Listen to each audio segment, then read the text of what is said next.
I'm the managing director and one of the two co-founders of Single Cell. I'll talk a bit about the company as we go through this, but it's essentially a cloud-based procurement, contract, supply management and NGO management software platform. So I'm going to apologise in advance. I didn't have a lot of time to prepare slide decks, so this is actually a heavily modified version of our investor deck. It's going to be quite heavy in some information and pretty light on in other areas. So before I dive into the story of Single Cell, I probably figure I should talk about our genesis to get there. So I am a Newcastle uni student. I did spend my obligatory 4 years in the Godfrey Tannabar to walk away with a finance and economics degree. After which I went and joined the Federal Public Service down in Canberra as a graduate. So I spent about 3 years down there as a graduate, finance graduate, in an economics capacity, doing financial analytics for large government organisations. So Department of Human Services, or Centrelink, Department of Defence, Department of Environment. We worked with a lot of the big agencies down there. So I was a good little public servant, building up my public service career. Decided that wasn't really what I wanted to be doing, and went and worked for a private consulting company for about a year. And then off the back of that, decided, look, I want to go and start my own company. So I moved into contracting. Throughout this time, myself and the other co-founder, Andre Pinkowski, who's also a Newcastle uni boy, had been keeping in contact, and we were moving into the period of the iPhone becoming a big thing. So we decided, look, let's go and get out of our standard stable jobs and let's go build iPhone games. So we went and created, actually in Newcastle, an iPhone games company called Jumbo Squid. So this was sort of setting us up for our first big failure. I won't talk too much to Andre's story, but he, after leaving uni, had actually gone and started a few companies himself. So he'd moved heavily into mobile tech, quite a few successful companies, web design, consulting, and was doing some innovation consulting as well. But we went and started this Jumbo Squid company, hired a bunch of students from Newcastle University, Canberra University. So we're actually operating between Canberra and Newcastle at that time. I was still running a lot of the consulting in Canberra. We built an amazing game called Zogma, a little zombie game. We'd sort of drag a guy around the house and try and defend all these different windows from zombies. Really good game, really good quality, did not do well at all, cost us a lot of money. Off the back of that, we had to take a bit of a breather and figure out, look, what do we want to do next? And I, as I said, have been doing a lot of successful consulting down in Canberra, so I said to Andre, look, come down and we'll start a company in Canberra. We can do a lot of consulting together. So the original genesis of Single Cell was actually as an ICT consulting company working with government. We had the classic split of the tech and the business founder. So I was very much the business guy. Andre was very much the tech guy. And we delivered a lot of very large, successful transformation projects for federal government. Had quite a good reputation down there. We were quite well known.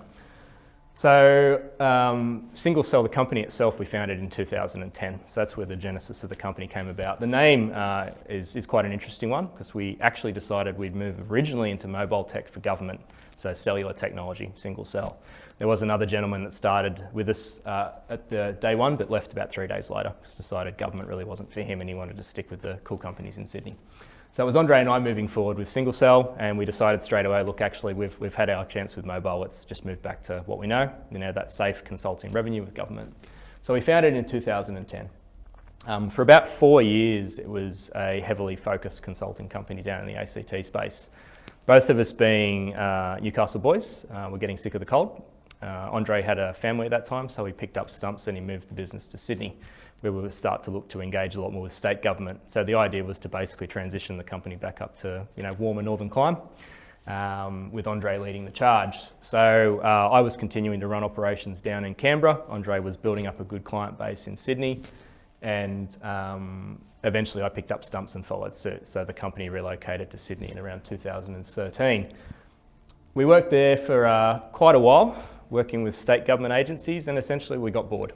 So we had a really good, tiny little profitable business. We would have said it was a boutique consulting company. The two founders, a few contractors, a few employees, but we weren't really getting satisfied with that particular journey. It was good, government was fun, it was stable, but it wasn't really scratching that itch. So we sat down over a few beers and we said, look, we're working with these big agencies. Is there something consistent that we're seeing coming through that we could look to build as a product or a service or something that we could sell? And we were actually doing a lot, and we never thought we'd be moving into this space, but in procurement and contract management. So large government agencies, large private sector, if they want to go to market, buy things, there's rules, there's regulations, there's processes they need to follow. A lot of the time there's poor systems to manage that, or there's no systems. We'd worked on a few projects where that had been a requirement. We were building bespoke products in that space, and we sort of did a bit of market research and decided, look, if they're constantly asking us to build these things instead of buying what's on the shelf, why are they doing that? So we went to a whole bunch of government agencies in ACT, so federal and state, and there was some consistent feedback around old, archaic platforms, the Oracles, the SAPs of the world, 24 years old, very inflexible, on-premise, very expensive. They weren't really giving them that the flexibility they needed to align with their internal business. So we decided, look, we'll gamble and let's go and try and build something better. So in 2014, we decided we would go and become a product company. Or we'd originally figured out we were a product company, but let's go build something. So we brought a third party in at that point in time. So there was Andre, myself, and then we actually brought a third gentleman in, a guy called Nigel Castellino, who became our CTO. And it was his job basically to develop it, my job to promote it and sell it, and Andre was sort of operational manager over the whole thing. So just to talk a bit about what we were trying to solve. So as I said, within government, and we were very much focused on government when we started this. We didn't really realise that it would be just as appropriate for private enterprise as well. So very much a government-focused system to begin with. There was this really big need in the market around, as I said, flexible platforms, so smart, extensible architecture. There's a lot of systems out there that were very rigid in how they were developed, coded. There was no ability for users to come in and change workflows, change the visual look and feel, taxonomies, etc. within. So that's what we were out to build. At this point in time, cloud was not a big thing in Australia, so government was still quite distrusting of cloud. So when we built the first version of Progenitor, it was very much focused as an on-premise solution. So we took it to market. We built a product that we called a full-ready product. In my heart, it was probably more of a beta.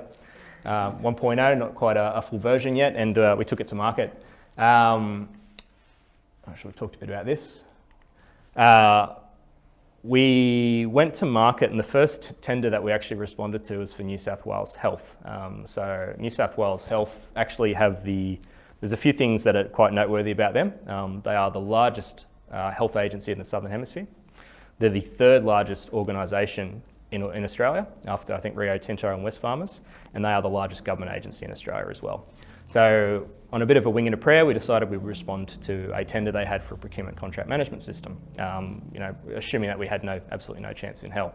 We wrote a really good submission, we spoke very much to their pain points, and we actually won it. And we won it over the back of a whole bunch of multinational, multi-billion-dollar companies. That was both a blessing and a curse. And sorry, we'll talk about this in a minute. We then were straight into panic stations. Look, we need to actually get this thing to a robust state where it's going to satisfy the needs of these clients. But Health actually became a very strong strategic partner. They were coming from quite an immature standpoint in that they are a very large, complex organisation, 140,000 FTE across all of New South Wales. We had a tiny little team, but we found that the consulting DNA that we brought across from coming as a consulting company and how we applied that to software implementations, rollouts, actually created a really good synergistic relationship between the two. And we spent 18 months solid just on health. So in terms of the journey of the product, basically our first client was also helping us build the product to that more mature state. So it was a very strong strategic relationship. And then how we sort of put that to them, that was well responded to. So I think, they liked the idea of a tiny company coming in and working closely with them to drive a really good outcome for a large, complex business, as opposed to a multinational, here's a product, good luck. And, that'll be a few $1 million, please. They also got a very good price, obviously, as a pioneer partner. We spent 18 months with the New South Wales Health. Oops, I'm sorry, I've got a bit ahead of myself. And we, at the close of that, had quite a mature product that was ready to take out to the rest of the market. So just talking around how we made that happen. So we obviously had to divest a lot of our consulting revenue into product, and we were quite lucky in that we did have a revenue stream that was fully functional and was continuing to function when we decided to move into the product space. So to date, we've been 100% bootstrapped on this journey. I think our development bill's well over $1 million a year now, and we've been able to self-fund that all the way from where to go. So we look at the company as two separate companies, so almost a 1.0 and a 2.0 version, 2.0 being the product version of the Progenitor product. But what we did do, or how we made that sustainable, was we would literally, we would be slowly transitioning consulting revenue across, scaling down consulting capacity as the product revenue was sort of coming up as well.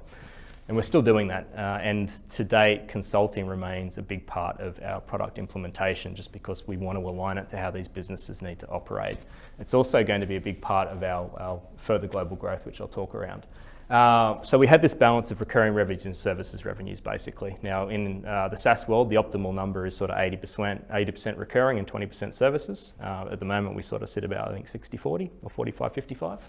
We're hoping to get to 50-50 by the close of next year and then swing the pendulum very close to that 80-20. But that consulting revenue that we had was a very strong enabler in us being able to self-fund this journey to date. And it also opened up a lot of other opportunities. So it wasn't just the product that would drive value for these companies, it was the consulting approach we applied to that which sort of lended the value. And then government agencies talk, if they're happy with one customer, they'll typically recommend you to another. So we've come a long way in those 4 years. So as I said, in 2014, that's when we sort of got to, we would call it the beta product reaching the market and signing our first big contract with New South Wales Health.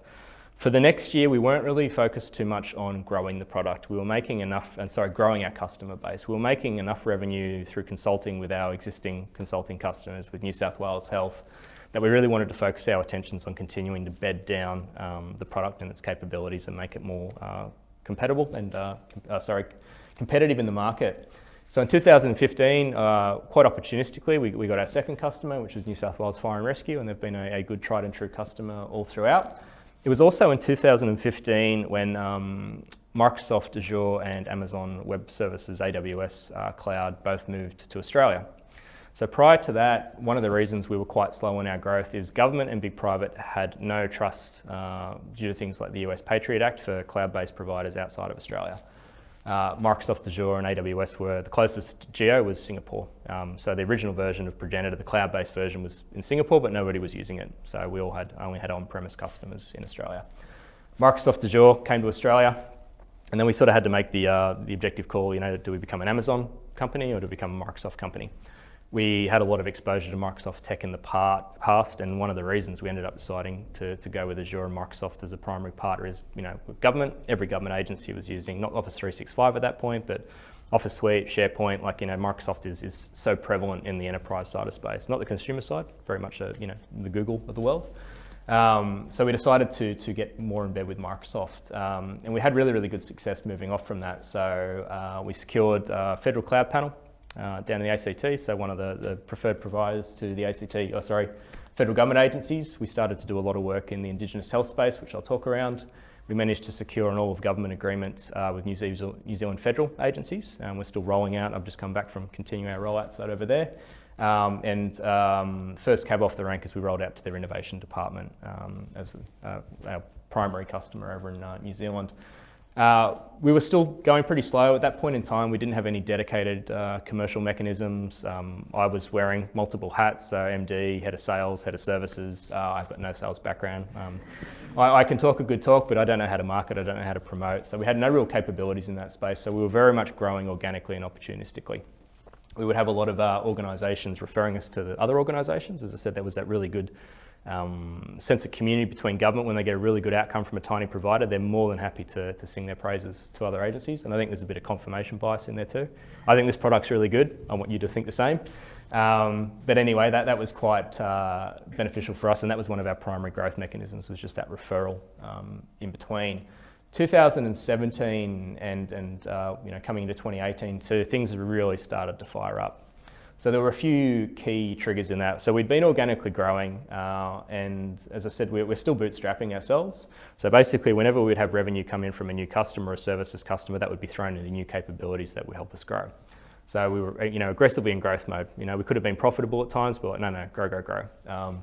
All throughout, we would also making quite good use of the R&D tax incentives. So they've been a key driver in this particular journey. So, as our development bill went up, so did the R&D tax incentives.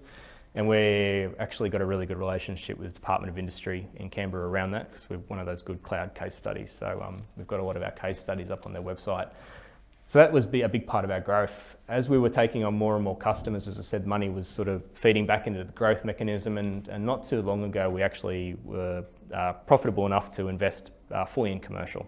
So we actually hired our first commercial director. We've actually got marketing strategies now, and things are really starting to ramp up.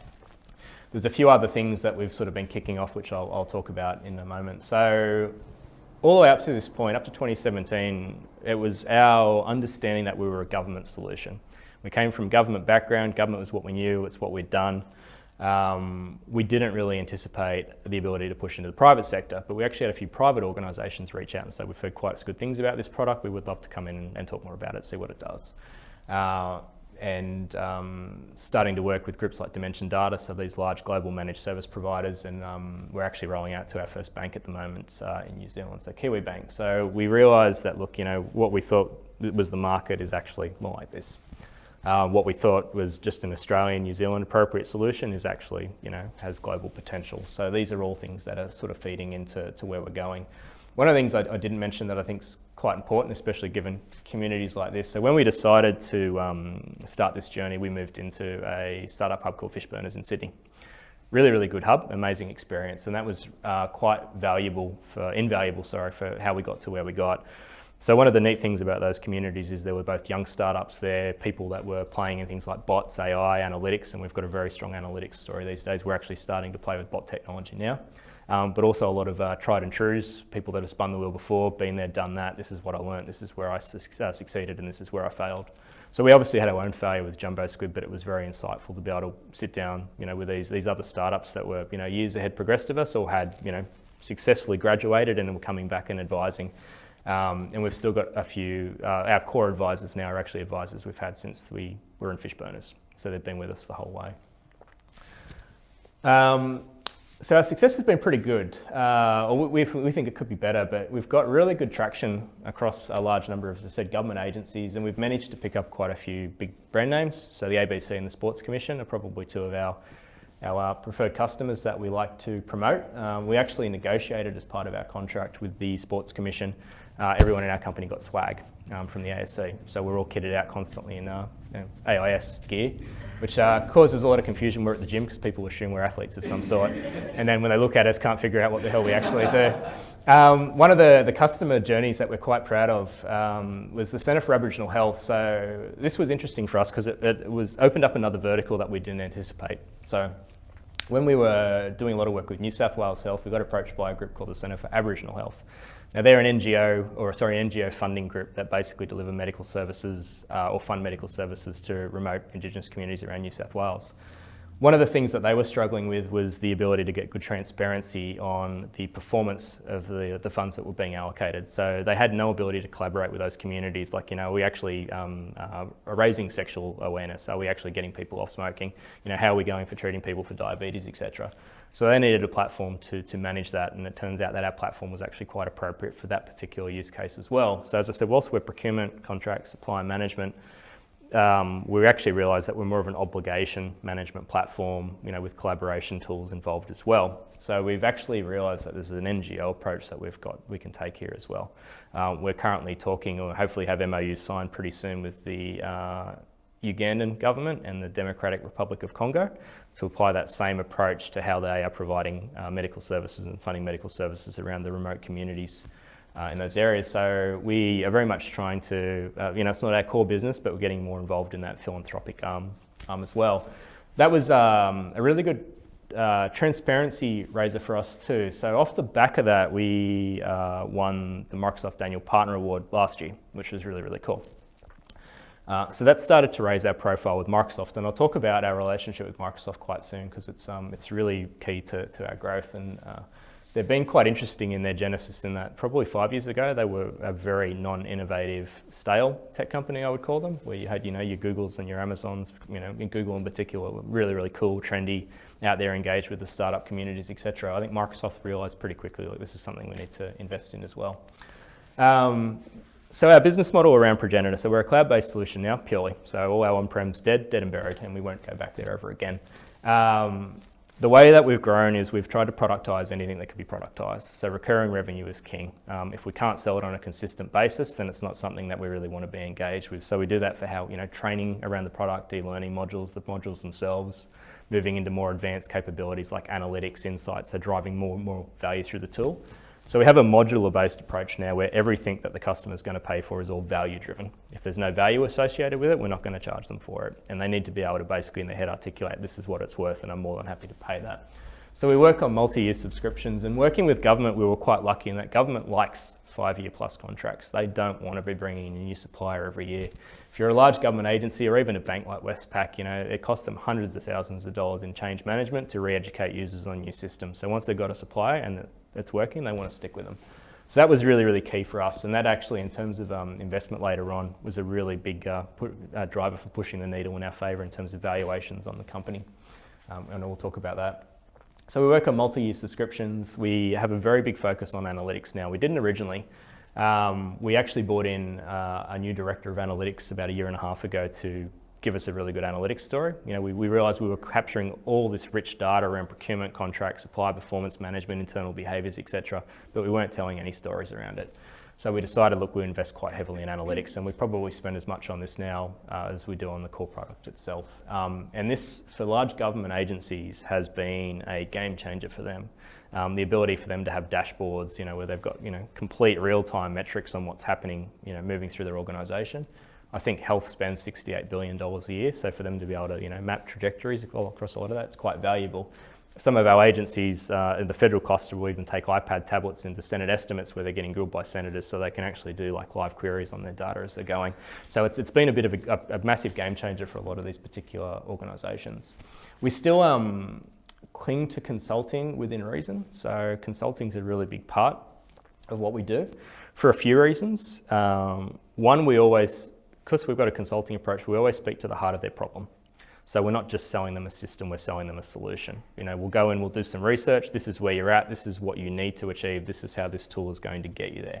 So we're always painting that picture, we're painting a rich tapestry of, look, this is what's going to happen for you, when you engage with us, as opposed to if you engage these guys over here, it's just, here's the software, good luck.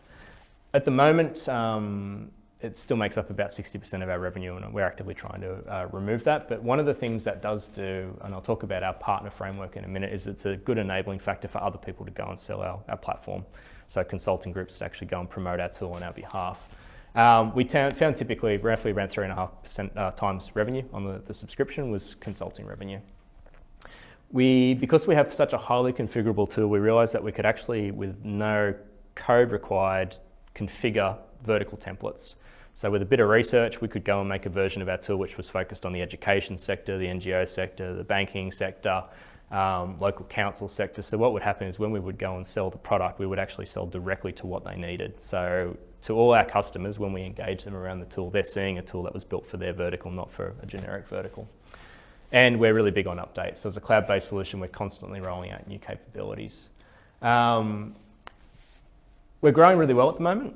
So I think 2018 at close, we were about 3.2 mil rev.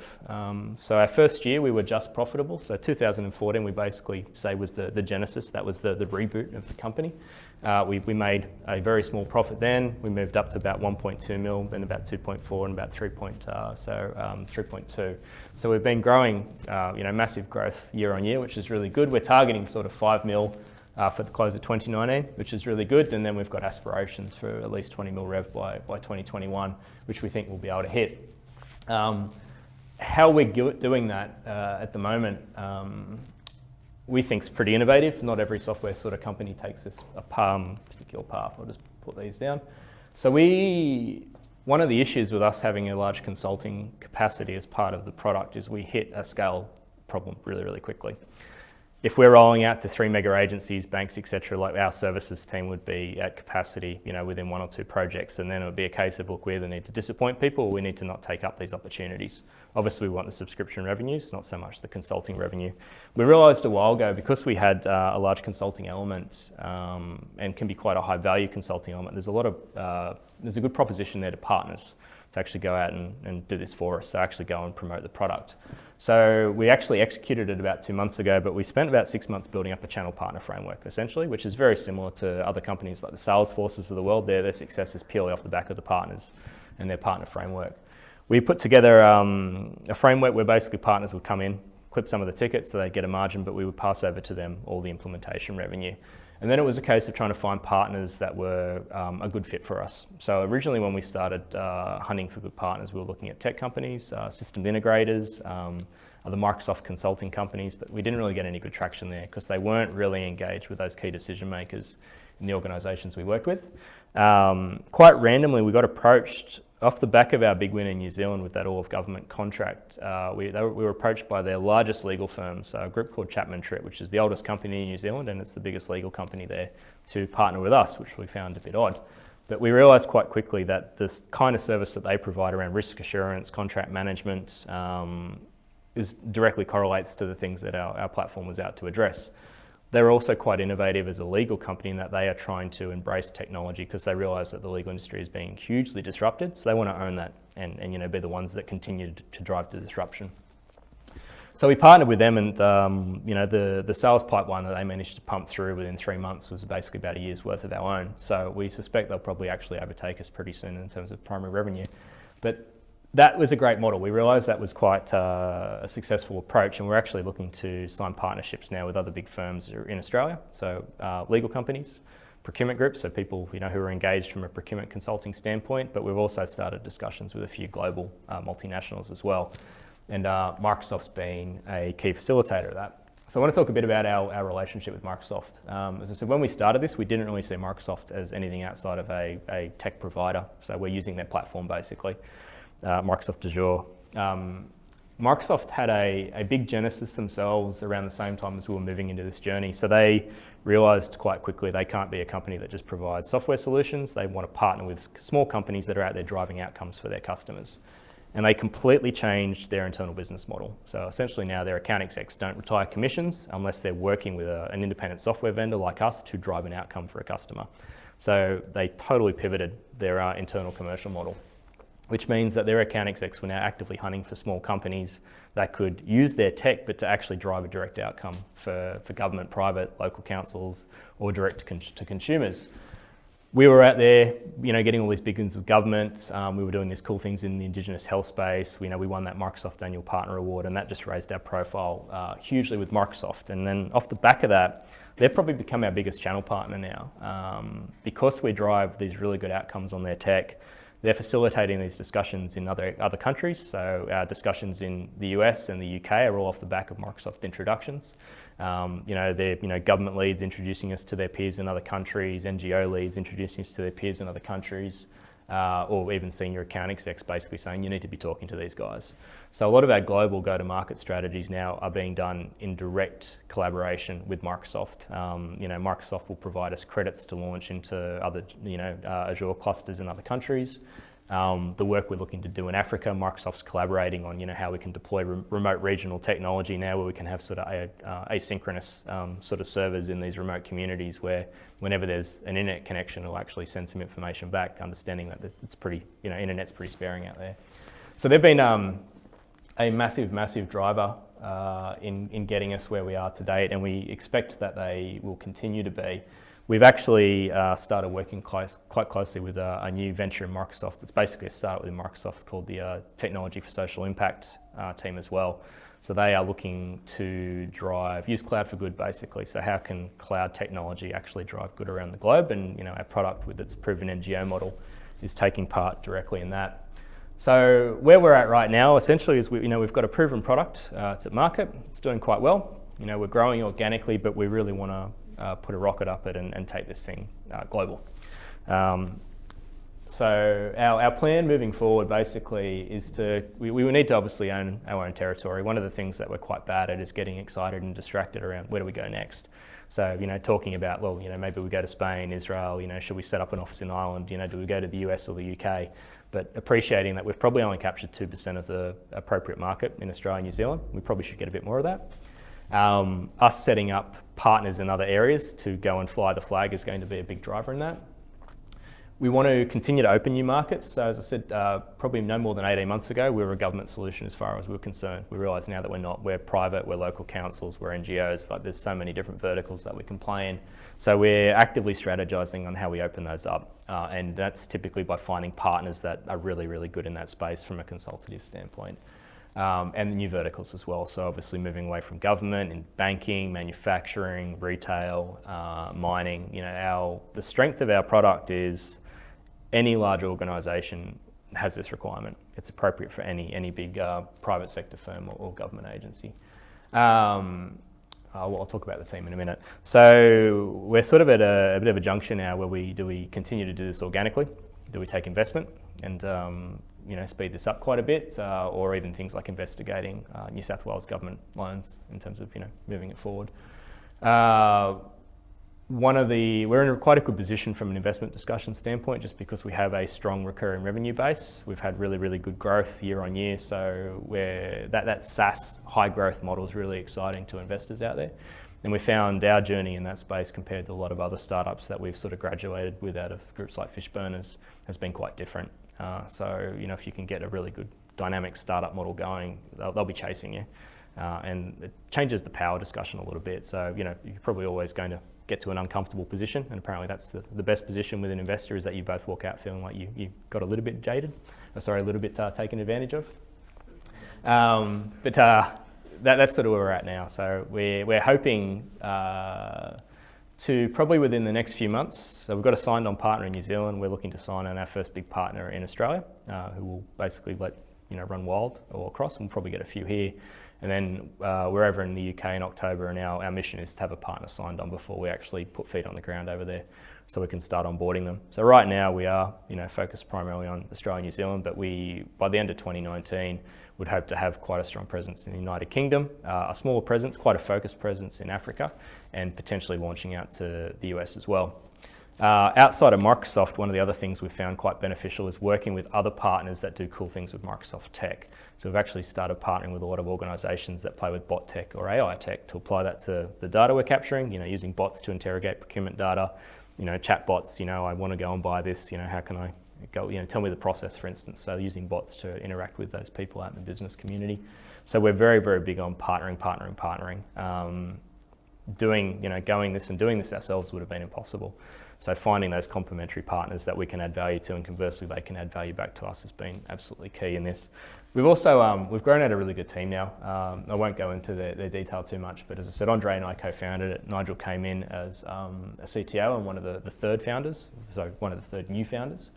And then about a year after that, we brought on our analytics director, and cannot overemphasize how important analytics was to this particular story. If you're capturing the data and you're not telling a story around it, what's the point, essentially? And giving customers the ability to easily interrogate and make sense of that data is also really, really powerful. We may eventually have models there where we can commoditize some of that data, sell it back to suppliers. Hey, do you want some anonymized insights into how government, big private buy off you, how they see you, how they perceive you, things like sentiment analysis as well, issue management, all things we do through the tool. And probably our most recent hire and key to the next stage of our journey was our commercial director, Mark Reddy, who came on board only 3 months ago and is already making waves into where we go next. So it's been a bit of an exciting journey, and it wasn't a planned one. So I still wake up some mornings and say, what the hell am I doing running a procurement contract management software company? Because I'll be honest, the subject matter itself when we started this was not something we were particularly passionate about. Doing good for government, I guess, was something that we were passionate about. We did enjoy finishing those big consulting projects and patting ourselves on the back and say, look, we feel like we made a difference. But we realise now that outside of the pure application of procurement contract management, there's a lot we can do with the tech, or as I said, around things like bettering NGOs and raising awareness of funding in the NGO communities, hoping to do work eventually with groups like the World Bank, where they can use the tool to sort of track performance, downstream of their technology. Eventually, potentially looking at things like blockchain technology coming in as part of it too, so we can actually track the funding allocation all the way to the, the actual beneficiary, be that, in a remote African community group or disadvantaged people, homeless people within Australia. Yeah, so it's been a bit of a wild ride, but we've done it really, really well. We, as I said, haven't had to take money yet, which has been great. We don't, we'll do that, and we'll do that voluntarily as all part of a growth strategy, but that well-structured balance of consulting and services revenue is just, it's been a really magical model for us to be able to transition, at the right time, continually to move that funding across and growing in an organic fashion. I don't know if I'd completely recommend organic growth. There are, I think, if we were to look back at where we could be, if we'd say take an investment 2 years ago to speed things up, we could potentially be a few steps ahead of where we are right now. I think part of it was the pride of, we don't need it, so we won't take it. But right now, I think realistically for us to become that global company that we want, it's very much a case of, look, we either do that or we do an IPO. They're sort of our two options. And there's very much pros and cons to both. We've had a few other parties go down the IPO pathway and it's not really been a good transition for them. So I think I've covered most of it off. Any questions? How long have you been starting to look at fundraising for?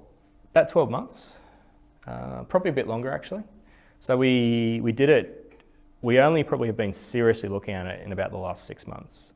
And that was driven by two things. So one, us deciding to move into a channel partner framework. And I'll explain that one a bit better. So because we're a cloud-based technology, Microsoft Azure, we can launch into any other country at any time. Like the technical barriers to entry for us are almost non-existent, which has been really good. For us, the challenge has been, well, how do we actually grow and get a presence in those new markets? And originally it was always going to be, look, we'll go set up a new office, we'll hire a bunch of people, we'll get a marketing director. 18 months later, we might get our first customer, and we've actually decided, well, that's a terrible idea. Let's go build this channel partner framework. So a lot of that was basically us mapping out, look, this is the framework, this is what it's going to cost us, this is the resources we need to execute it, but these are the returns we'll get really quickly. And whether or not can we fund that organically right now? And the answer is, look, if we want this to be a quick thing, it's not going to be organically funded. So that was the realization that said, okay, look, let's have a serious look at investment now. We've been pretty pedantic about who we invest with.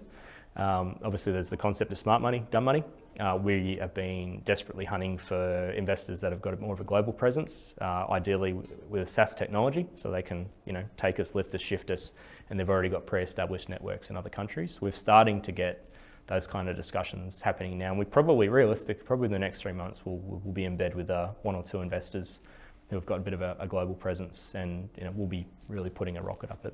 But yeah, 12 months, 6 months of that was seriously investigating. One of the things that sort of slowed that down too is I think it's a Jobs for New South Wales grant. They've got loans you can get all the way through your journey. And once we crossed a certain threshold, maybe I think it was $2 million per annum, you could get a loan up to $5 million. So it's like, look, if we need it, we can just continue to take. We take a loan instead of take giveaway equity. And then it's a case of, look, is 8% per annum on the loan worth 10% in equity right now? What's going to work out better for us and what ultimately costs us more. So, how have you found the conversations, because you've gone down a different path to what most startups that fundraise do? How have you found that compared to some of the peers you've had, Fishburners and other startups, the best the conversations gone compared to what they've experienced? Yeah, really, really different. I can't remember the name of the actual document, but there's a US website that has all these different SaaS metrics around, look, if this is what you earn, this is what you should be worth, these are the multipliers that you can, chuck onto your valuation, etc. A lot of our other peers, would either be doing raises with no rev or minimal rev, in which case, you really need to sell them on the blue sky. They're going to give you a big haircut. They're going to take a pretty large percentage of your company, and usually a lot more governance applied too. And typically they're attracting those angel level or the VC kind of investors. And we've avoided VCs in general. We've never had to deal with them, but our feedback has been they can be quite predatory in how they operate. They'll push you really hard. Look, you've got to exit in 4 years. We want our cash back, and that's all there is to it.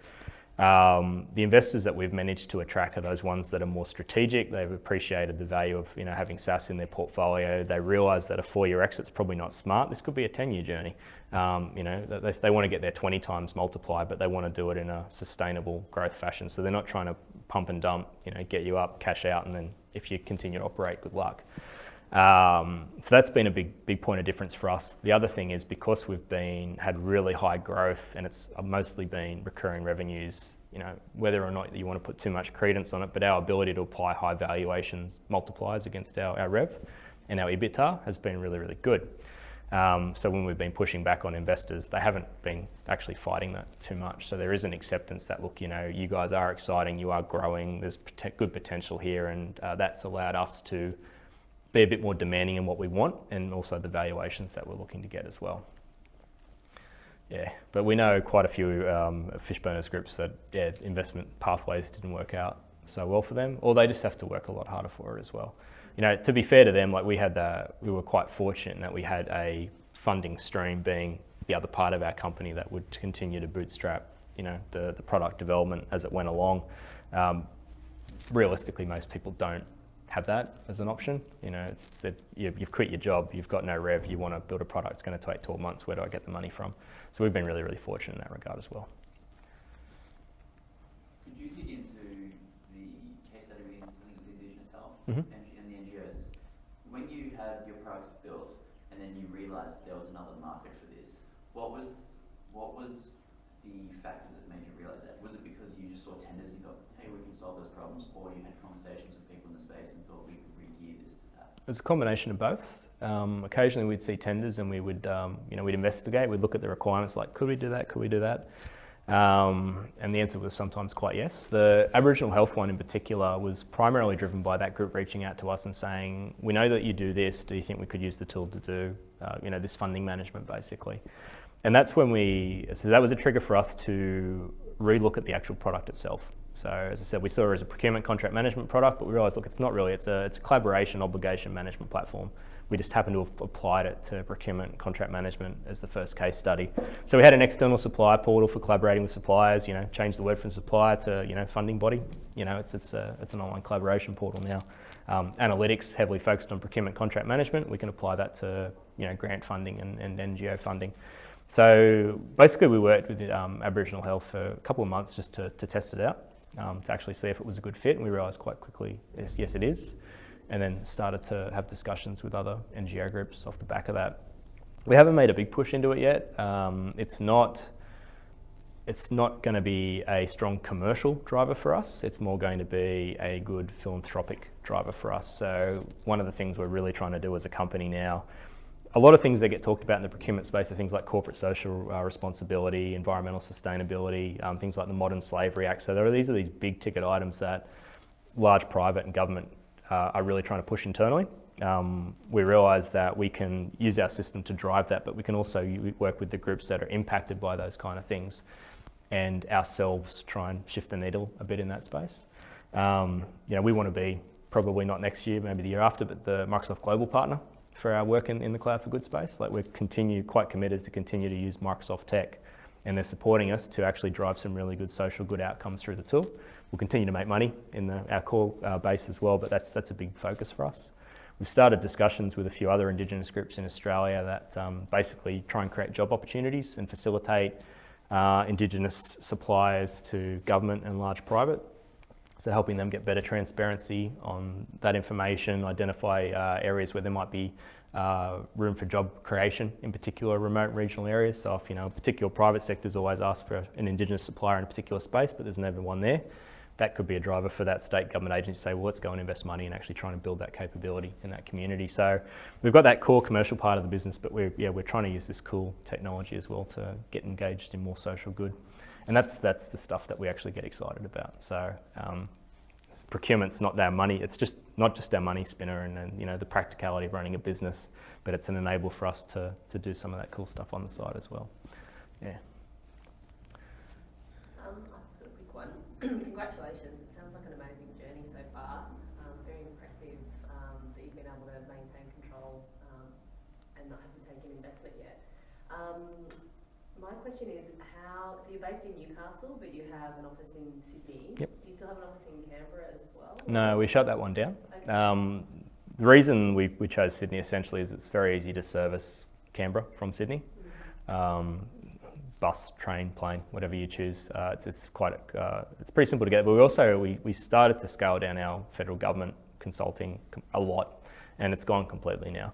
So we don't, as we were sort of transitioning from consulting to subscription company, we ended up getting rid of any consulting that wasn't directly related to the product. And I should have mentioned that. So any consulting we do now is 100% focused on the product itself. We don't do any of that sort of bespoke consulting on the side.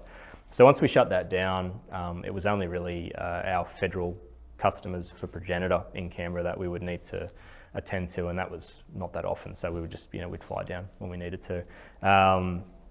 Sydney was just a sensible central point.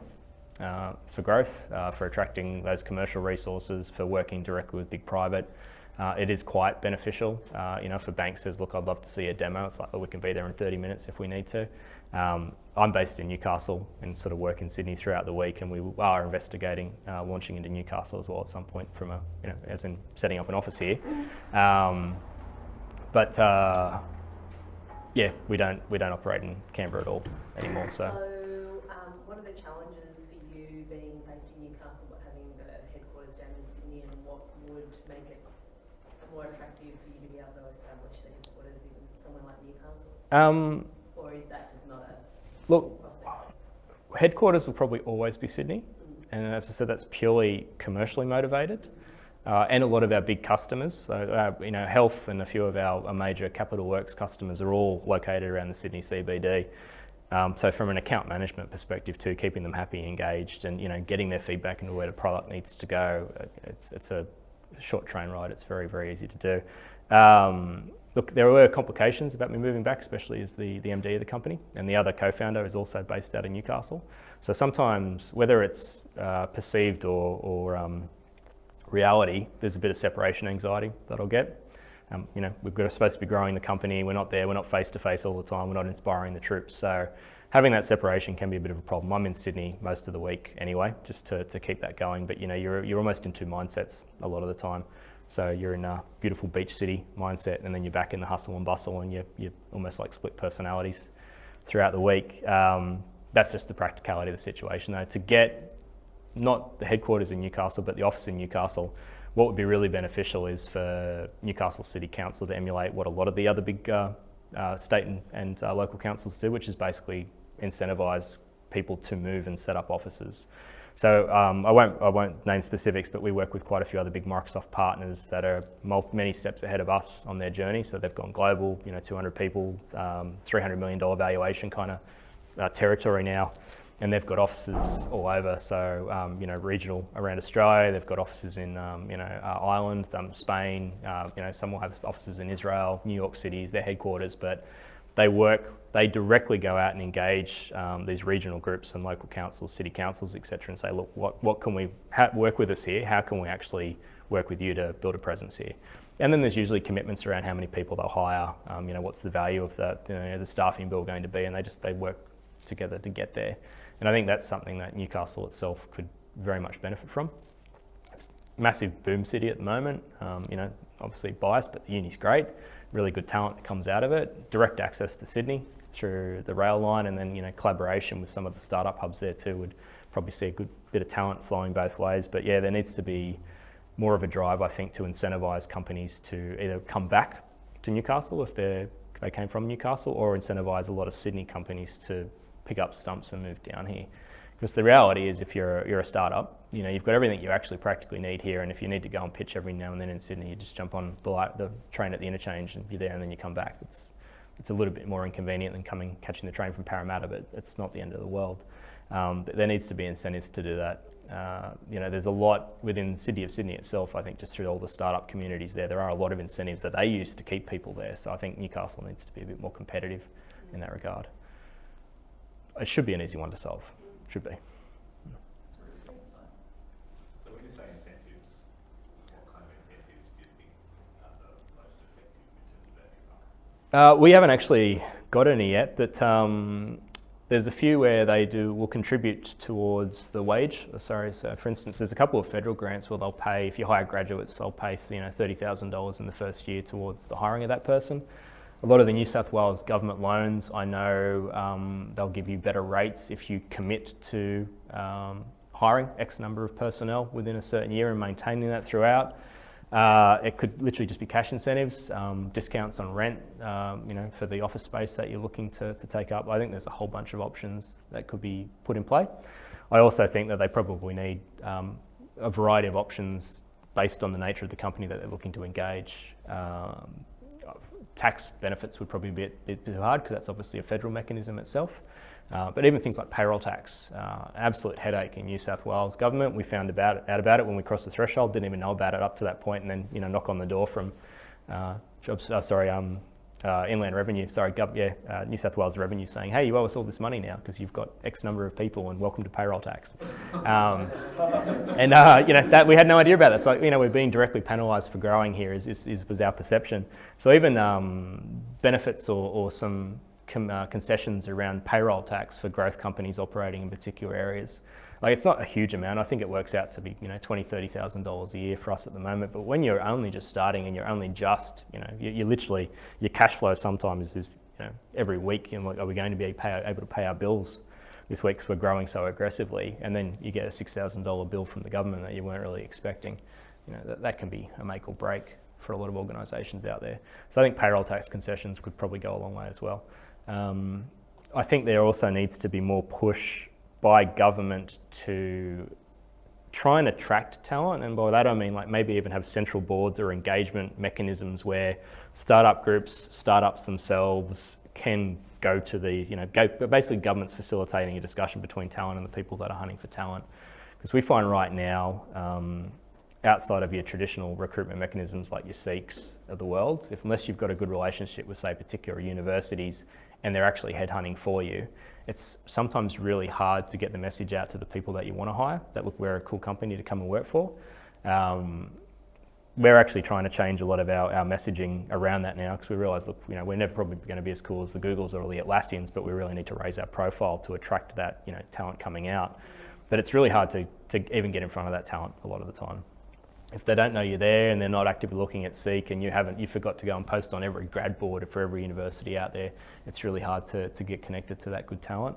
And I think there probably needs to be some incentives for that talent to look to join startups too. So, if I'm coming out of Newcastle University, there's a job down in Canberra that's going to pay me $58,000 a year as a graduate, and I don't have to do that much to work for it, versus, hey, there's this really cool startup just down the road from me, but all they can probably afford is $38,000 a year.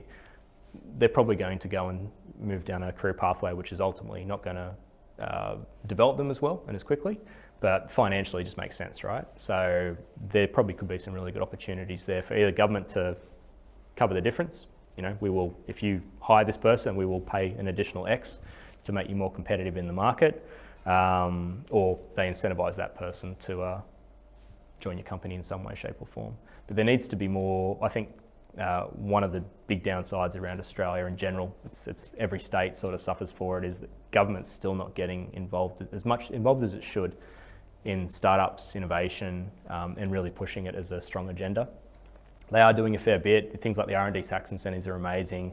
There are some really good federal government initiatives out there, but compared to some of the other countries out there, it pales in comparison.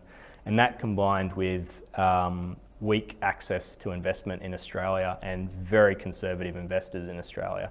The amount of rev that you need in Australia to, get an angel level investor compared to, say, someone in the United States, they're so disparate.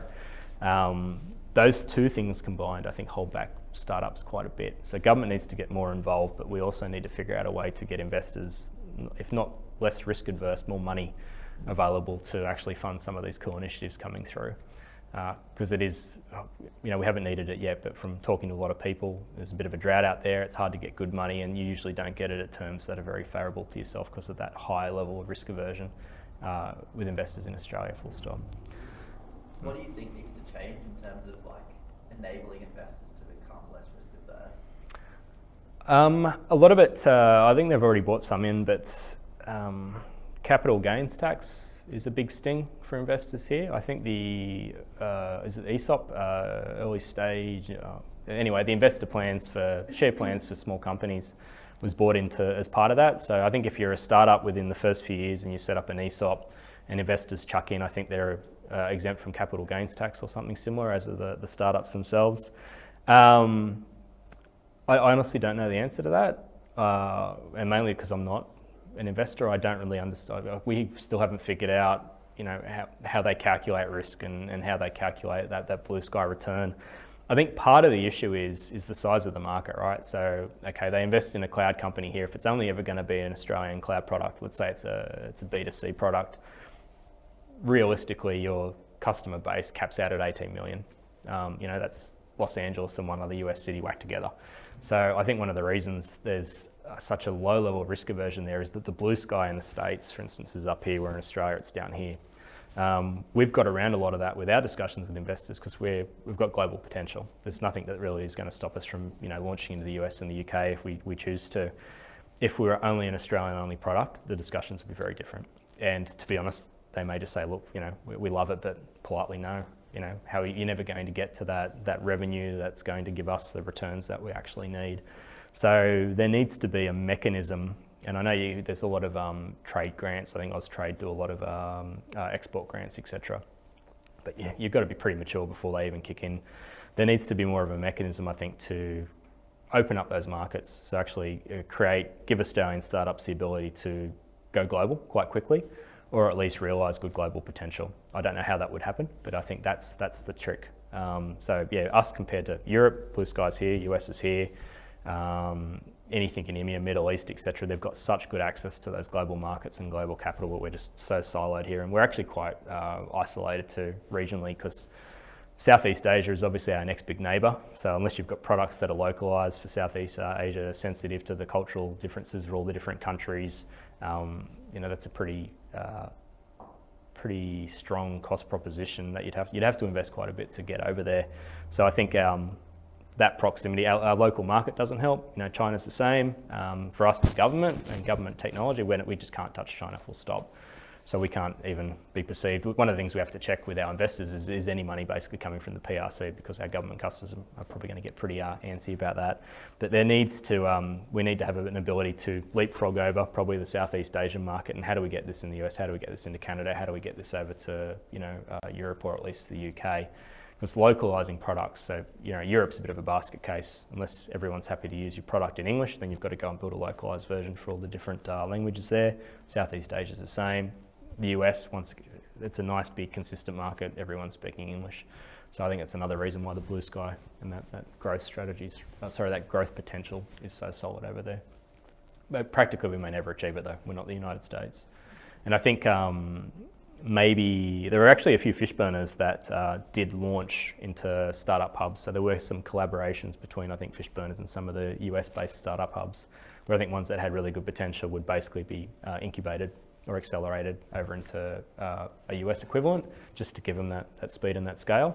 So I think if we can't achieve it here, we at least need a mechanism to be able to push those really high potential Australian startups directly into a market where they can realise that potential, and potentially that upside too. So you go in and get investment, but you're getting it at favourable terms, and you're getting it because you're investing with people that will open up a 356 million people market as opposed to a 25 million people market. So I think that's something government could definitely facilitate too. So if not having the dialogue between incubators, startup hubs, etc., between Australia, New Zealand, Australia, US, Australia, UK, at least providing incentives to those hubs to be able to, maybe even fly over and start building partnerships with Israel and the US and the UK. So there's a lot more that could be done in that space as well. All right, Chris, thanks so much for that. We're out of time. Yep. Thank you for coming this morning. Thanks everybody. Pleasure to be here.